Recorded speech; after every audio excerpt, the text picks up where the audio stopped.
मेरा नाम रोहित है। मेरी शादी को 6 साल हो गए, लेकिन मैं बाप नहीं बन पाया क्योंकि मेरी बीवी बांझ थी।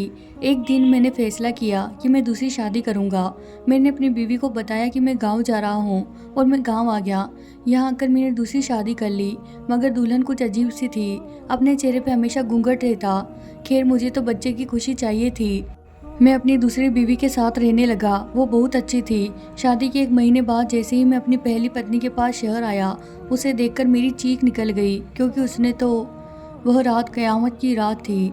मैं और मेरी बीवी उदास थे क्योंकि मैं दूसरी शादी करने जा रहा था, लेकिन इस बात से मैं उतना दुखी नहीं था जितनी वह गमगीन थी। हमारी शादी को 6 साल हो चुके थे। हजार कोशिशों के बावजूद हमारे आंगन में कोई फूल नहीं खिला था। इस कमी को लेकर मैं कुछ उदास रहने लगा था और पूजा की तरफ से भी मन हटने लगा था, जबकि उसके प्यार में कोई फर्क नहीं आया था। वह मुझे भी समझाती कि मैं ना उम्मीद न हूँ, कभी न कभी तो उसकी गोद जरूर हरी होगी। पूजा को मैंने पहली रात से ही प्यार दिया था। आम पतियों की तरह अपना प्यार जताने के लिए चालू किस्म के डायलॉग भी बोले थे, मगर सच तो यही था कि मुझे औरतों की वफा पर कभी पूरा विश्वास नहीं रहा। मैं तो इस कमी के चलते यहाँ तक सोचने लगता कि औलाद की चाह में औरतें कभी कभी गलत कदम भी उठा लेती हैं। पूजा एक प्राइवेट फार्म में काम करने जाती हैं, क्या पता वह भी। खैर, इन बातों की मुझे खास चिंता नहीं थी। मेरे मन में तो बस एक ख्वाहिश करवटें ले रही थी, दूसरी शादी करने की ख्वाहिश। लेकिन पूजा से यह बात करने की हिम्मत नहीं हो रही थी। मैं बड़े कश्मकश में था कि तभी मुझे माँ का एक खत मिला। खत पढ़कर मेरा दिल बाग बाग हो गया। उन्होंने मेरी दूसरी शादी का इरादा जाहिर किया था। लड़की भी उन्होंने ढूंढ ली थी और जल्दी मेरी शादी कर देना चाहती थी। सिर्फ मेरी माँ का ही नहीं, मेरी बहनों का भी यही इरादा था। खत पाकर जैसे मुझ में हिम्मत सी आ गई। ऑफिस से छूटते ही मैं सीधे घर पहुंचा और खत पूजा के हाथ में थमा दिया। वह खत पढ़ने के बाद हैरत से बोली, ये सब क्या है? भाई, मेरे घर वालों ने मेरी दूसरी शादी का इरादा जाहिर किया है, और क्या है?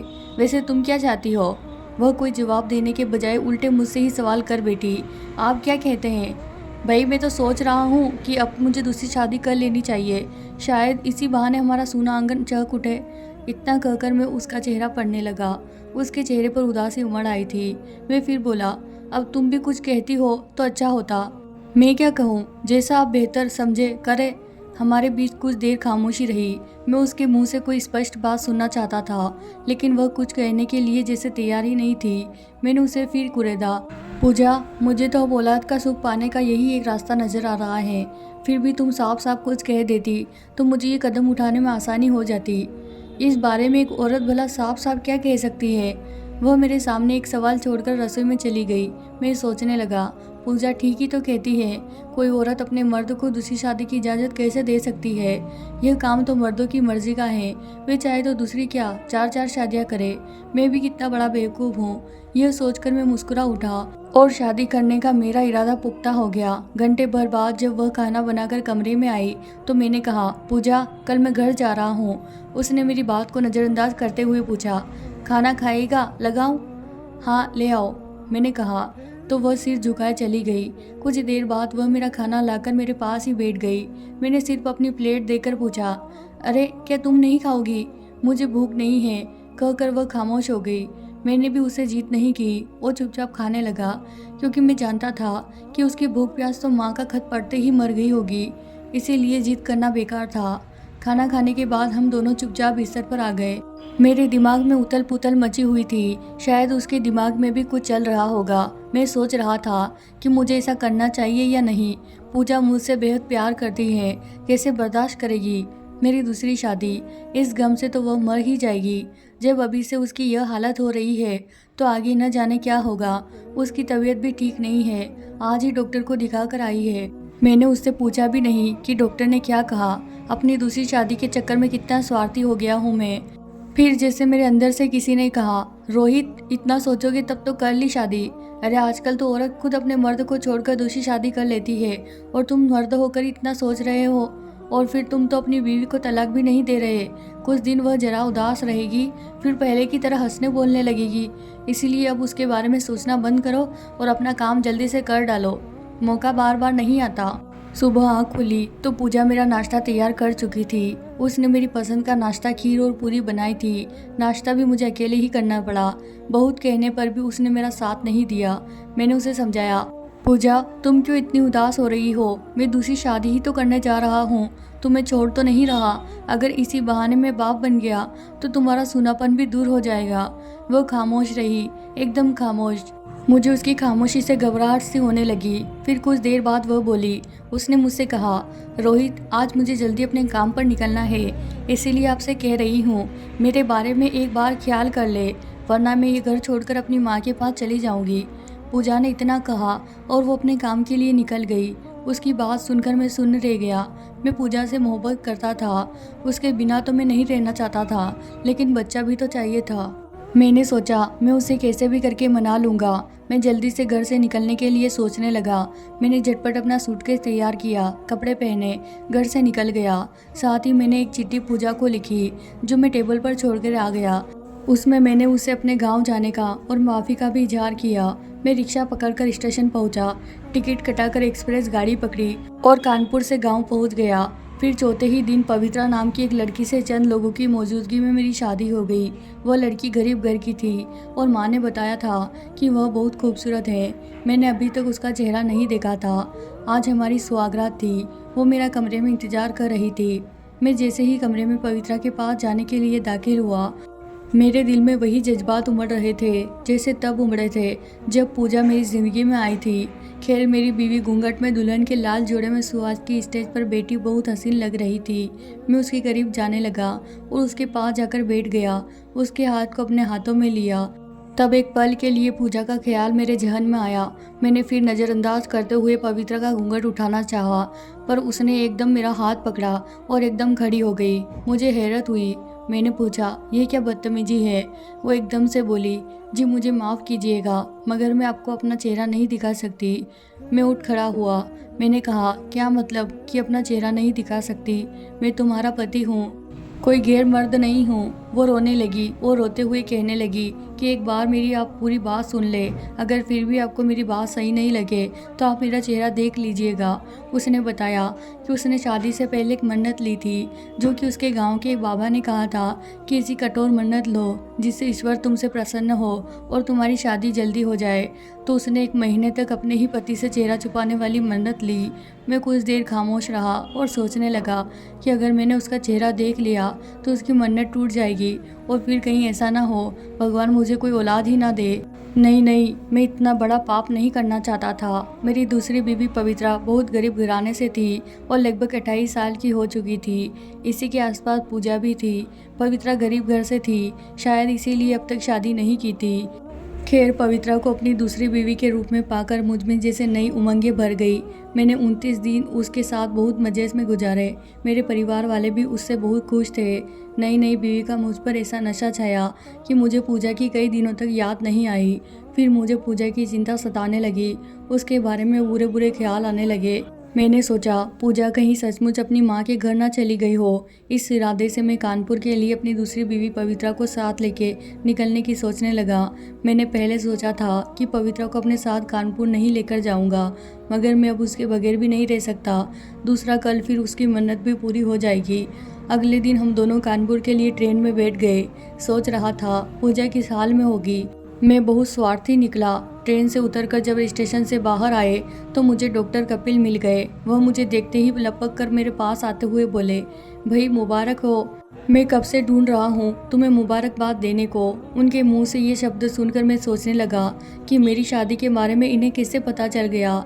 शायद पूजा ने इन्हें बताया हो।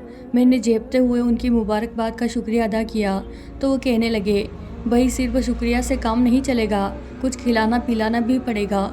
बड़ी तपस्या का फल है। तपस्या का फल? मैं कुछ समझा नहीं। मैं हैरत से बोला तो वह शरारत भरे अंदाज में कहने लगे, शर्मा रहे हो? होता है, पहली बार बाप बन रहे हो ना, इसीलिए। बाप? डॉक्टर साहब आप क्या कह रहे हैं? मेरी समझ में तो सचमुच कुछ भी नहीं आ रहा।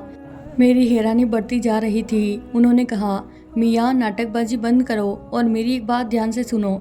भाभी जी बहुत कमज़ोर है, इनका बराबर ख्याल रखा करो, नहीं तो डिलीवरी के समय परेशानी हो सकती है।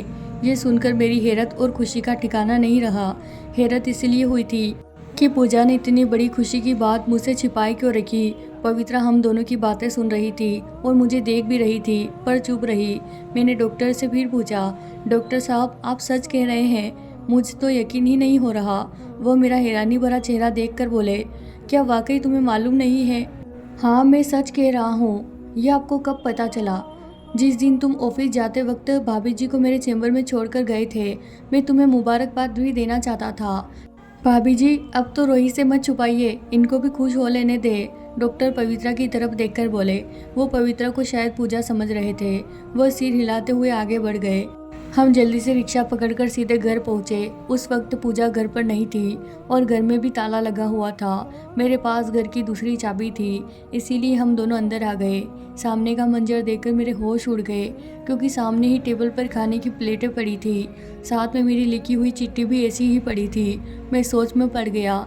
इसका मतलब यही था कि जब से मैं ताला लगाकर गांव के लिए निकला, तब से पूजा घर में आई ही नहीं है। पवित्रा इशारा करके मुझसे पूछ रही थी कि मेरी पहली बीवी कहाँ है। मैंने उसे कुछ जवाब दिए बगैर ही मैं घर से बाहर निकल गया। पहले उसके काम की जगह गया, मगर वहाँ पता चला कि वो 1 महीने से काम पर आई ही नहीं है। ये सुनकर मुझे पसीना आने लगा। मैंने सीधा उसके बाप को फ़ोन लगाया और बोला कि अभी के अभी पूजा को मेरे घर के लिए भेजो, नहीं तो अच्छा नहीं होगा। पूजा के पापा उल्टा मुझे पूछने लगे, बेटा ये तुम क्या बोल रहे हो? पूजा तो यहाँ आई ही नहीं है बेटा। मैंने उनसे पूछा कि तो फिर वो कब आपके पास आई थी? तो वो कहने लगे, बेटा पिछली बार तुम दोनों साथ में आए थे, उसके बाद पूजा नहीं आई। क्या कोई परेशानी की बात है क्या बेटा? मैंने कहा, नहीं पापा, वो अपनी दोस्त के घर गई होगी, आएगी तो बता दूंगा। मैं मायूस होकर घर लौट आया। पवित्रा ने पूरा घर अच्छे से साफ कर दिया था, ठीक वैसे ही जैसे पूजा करती थी। मैं बहुत उदास था, सोच रहा था मेरी पूजा कहाँ गई होगी। बहुत बुरे बुरे ख्याल आ रहे थे।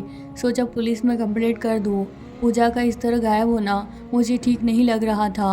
मैंने पवित्रा को बताया कि मैं पुलिस स्टेशन जा रहा हूँ। पूजा का कहीं पता ही नहीं है कि वो कहाँ गई है। उल्टा मेरे जाने के बाद वो घर भी नहीं आई थी। मैं ये कहते हुए रोने लगा। पवित्रा मेरे पास आई और उसने अपना घूंघट सर से खींच लिया। मेरी चीख निकल गई। पूजा तुम? अब तक पवित्रा बनकर तुम थी घूंघट में? तुमने मुझसे इतनी बड़ी बात छिपाए रखी, आखिर तुमने ऐसा क्यों किया? वह कुछ देर मेरी तरफ देखती रही, फिर उदास होकर बोली, नहीं छिपाती तो आप दूसरी शादी मुझसे कैसे करते? इसका मतलब है तुमने मुझे धोखा दिया। आप चाहते थे, आपके दिल में दूसरी शादी की तमन्ना पैदा हो गई थी। एक औरत तो कभी नहीं चाहेगी कि उसकी कोई सौतन आए। सिर्फ औलाद नहीं होने से हमारा प्यार कम होने लगा था। मेरी तरफ से आपका मन हटने लगा था। आपकी नज़र में मेरी कोई कीमत नहीं रह गई थी। मुझसे दिली प्यार नहीं रह गया था और मेरा प्यार इतना कमज़ोर नहीं था कि अपनी कोख में पल रहे बच्चे का सहारा लेकर मैं आपको अपने इरादे से रोकती। आज वह खूब बोली और फिर फूट फूट कर रोने लगी। मेरे पास उसका कोई जवाब नहीं था। मैंने उसके आंसुओं को पोंछते हुए कहा, पूजा मैं औलाद के लिए नहीं बल्कि दूसरी शादी के लिए लालियत हो गया था और भूल कर बेटा, मगर तुम ये बताओ कि तुम इस तरह कैसे? फिर उसने बताना शुरू किया। कहने लगी कि मेरे मना करने के बावजूद, मेरे घर छोड़कर जाने के बावजूद भी आपने अपना इरादा नहीं बदला, तो मैं आपसे पहले आपके गांव पहुंच गई। जो औरत रिश्ते करवाती है मैं उसको जानती थी। वो मेरी माँ की सहेली की बेटी है जो आपके गांव में रहती है। मैंने उससे पूछा, क्या मेरी सास ने रिश्ते के लिए कोई लड़की ढूंढी है? तो उसने कहा, हाँ तुम्हारी सास यहाँ आई थी। मैंने उसे अपनी आप बीती सुनाई कि मेरा पति बच्चे के लिए दूसरी शादी कर रहा है और उसे ये नहीं पता कि मैं भी माँ बनने वाली हूँ। मेरा घर बचा लो। मैंने उसे मिन्नतें की तो उसने मेरा साथ दिया। वो मुझे लड़की वालों के घर लेकर गई और मैंने उनसे मदद मांगी। पहले तो वो मान नहीं रही थी, मगर मेरे पास जो भी जेवर था मैंने उनको दे दिया और कहा कि तुम्हारी बेटी की कहीं और शादी धूमधाम से करवा देना, मेरे पेट में उनका बच्चा है। ये सुनकर ही वो पीछे हट गई और यूं उसकी जगह में दुल्हन बनकर आपके घर आ गई। इन सब में पवित्रा की माँ ने और रिश्ते वाली आंटी ने मेरा पूरा साथ दिया। मैं आपको दूसरी शादी से बचाना भी चाहती थी और आपकी ख्वाहिश भी पूरी हो गई। वह मुझे माफ़ करके मेरे गले से लग गई थी। आज इस बात को लगभग 15 साल गुजर चुके हैं। मैं 3 बच्चों का बाप बन गया हूँ। पूजा तो बहुत सूझबूझ वाली और संवेदनशील औरत है। तो दोस्तों ये थी हमारी आज की कहानी। अगर आपको हमारी कहानी पसंद आई है तो इसे लाइक ज़रूर कीजिए।